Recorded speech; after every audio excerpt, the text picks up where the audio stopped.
Hey guys, here we are in the NASCAR Next Gen at Road America for a short track guide. In this track guide, I'm going to show you my hot lap in full speed, and then I'm going to show the hot lap in slow motion and just break down my approach to each corner and some general tips for the whole lap.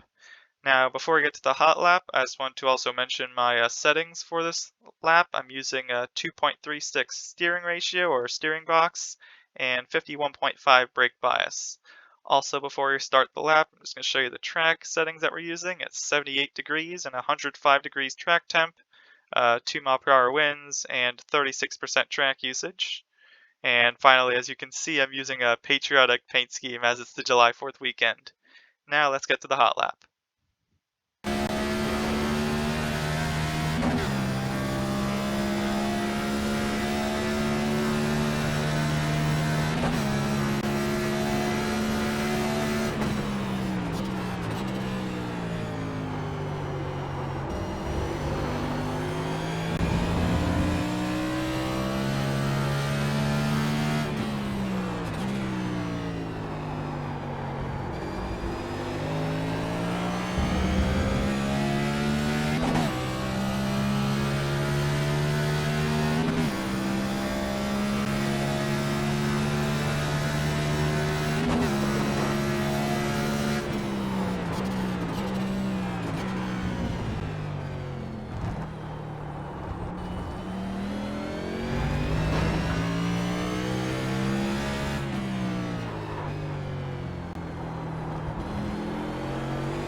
And now on to the slow motion analysis.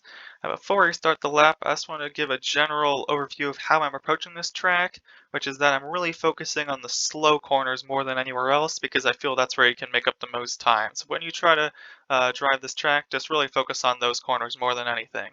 But as we go up the hill here to start our lap, we're just shifting through the gears as we got a good exit off the final corner.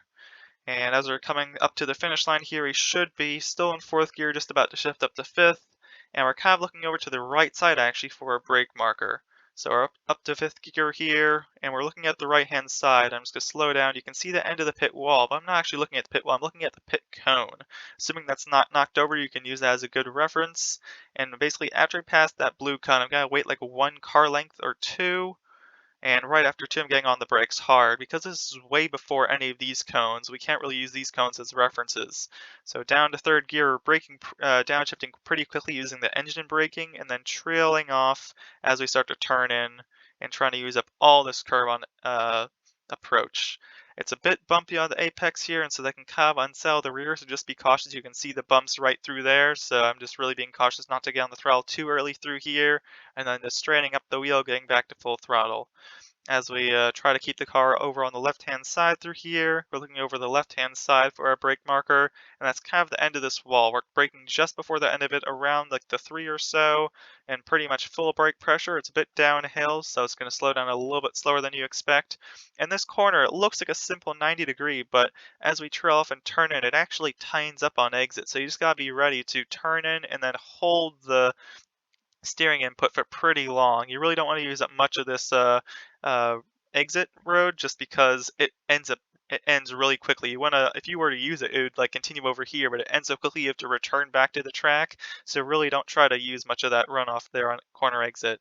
As we just bring it down through the straight here, just holding over to the right hand side, just making the shortest distance possible, and shifting up to fifth gear near the approach of the braking zone. I'm kind of bringing the car off to the left hand side here, just that way I can kind of see the brake markers. This is like the 5 and the 4, and I'm kind of braking right at the 4.5 next to this porta potty. Down to fourth gear here, and I'm going pretty slowly through the gears as I downshift here. So fourth, and then third, and then finally second, bringing the car all the way over to the right hand side through here, even past this curbing here. Not completely necessary, you can stay a bit to the right of it, but I'm just getting the best wide approach possible, trailing off here, and then waiting to get back on the gas. And there isn't really much curbing on the inside here, so you just don't want to get into the grass too easily. Still waiting to get back on full throttle, and then finally on full throttle using up all the exit here. So while you can get a wide turn in there, it's important to not turn in too much because it's basically grass past that curb. As we approach this uphill, it's a really blind entry. You can't really see where to brake. I'm kind of using like these signs as a reference. So kind of braking right at the start of them. And it's just a partial brake. I'm not going to full 100, maybe like 75 or so, and then not locking the brakes. Super easy place to lock the brakes and overshoot. This is a corner where you lose so much time overshooting. So just be cautious on entry. You don't really need to use all this runoff here. You're kind of just going to lose time. It kind of works in the GT3 cars to use up all this track, but I feel you just end up like spinning the wheels. So don't really need to use all the exit room there, and then bring the car immediately over to the left-hand side. This corner, you can see it's a small tap of the brakes, and then trying to trail off, focusing on maintaining apex speed, just kind of coasting through the apex, then partial throttle. At the end of this curve, you should be shifting up to third, so I'm getting back to throttle pretty quickly, and at the end, shifting up to third through here. As we're approaching the right-hand side, this is probably the most important corner on the track. So looking at here, I'm braking at the 3, but honestly you could brake before, because this corner, if you overshoot, you lose so much time. And that doesn't necessarily mean going off in the sand. It's just you can lock up so easily here. It's so flat, and then this curve, it's such a narrow approach. And I mean, again, if you go off not into the sand here, but just this extra road, it's really bumpy, and then you have to counter steer, and it's just the car's always slidey over here. So just always have a smooth approach and just make sure everything's tidy through there. That is the main goal. Just be tidy. No need to go fast. So easy to make more mistakes than make up time. Um, this carousel, just a really challenging section. You never really feel like you're on the limit here. You're basically just trying to hold this inside until the car slides up, and then kind of coasting, partial throttle just to kind of maintain apex speed. But I'm kind of diamonding the corner, starting in tight, winding out, and then coming back in. And then I get on the throttle a bit early there. I feel like I can kind of rotate the car sideways at the end of second gear, and that helps rotate it on exit through here. So up to third gear. And as we approach this fast right-hander, I stay in third gear. It's on the end of the rev range, but I feel shifting it to fourth is just not really worth it. And I'm kind of braking right at the 1.5 through here. Say the main goal through here is getting the car turned in, not running too wide on exit. But if you hit this curve, it also unsells the car, so you want to get right up to it, but try not to hit it if possible. And as we just go down this long straight through here, so your main goal is putting yourself on the right side so you can set yourself straight for this braking zone. Basically, as soon as you're set up straight, that's when I get on the brakes. I'm not really using these signs, but more just as soon as I can get the car straight and start braking.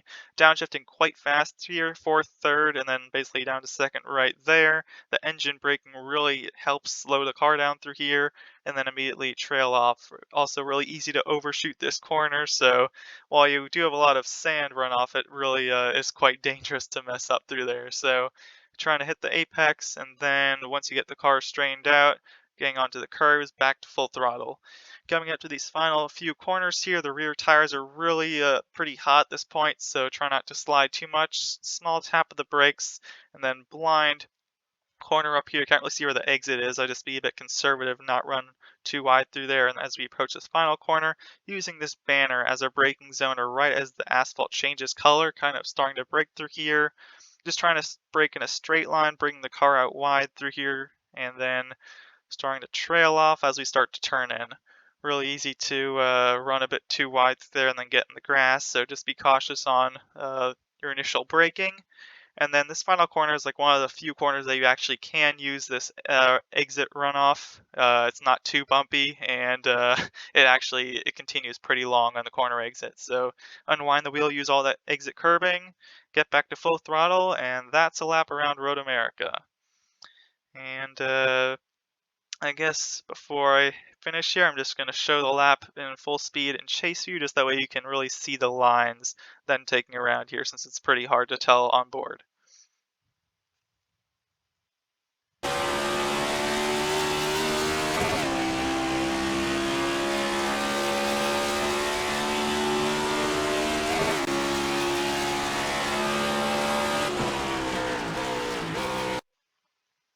As we approach turn 1 here, just as I was mentioning before, you're really trying to use up all this curbing on the entry. If you stay even a car length wide through there, you just have to let off on exit, so really slow down in time to get as much curb as possible there.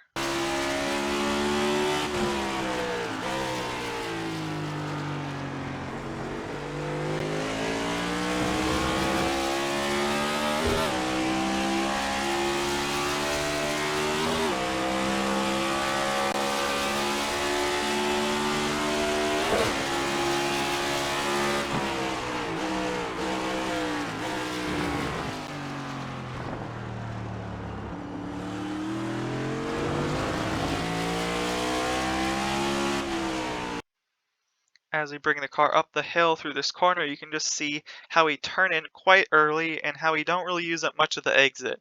We only get up to that yellow and red curbing, but we don't use any of this extra runoff there, as it's not necessary and it just kind of loses you time for running wide.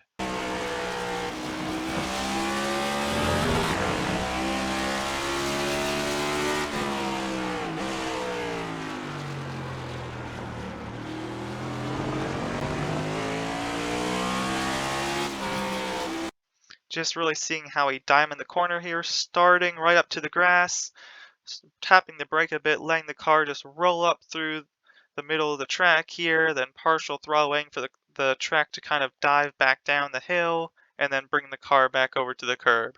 So not being afraid, trying not to hug the corner the whole way around, but letting the car widen out in the middle.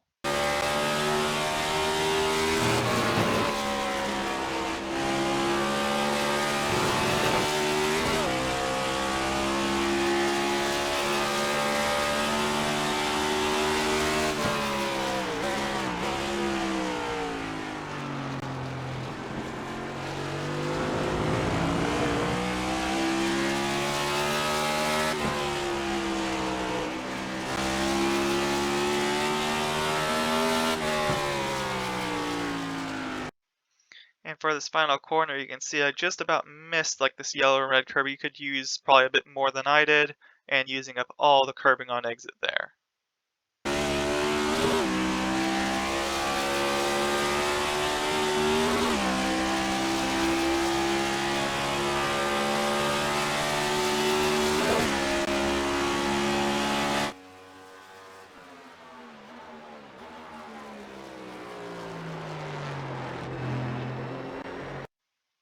So that was a 2:10.577 lap time. And once again, here are the track settings that were used.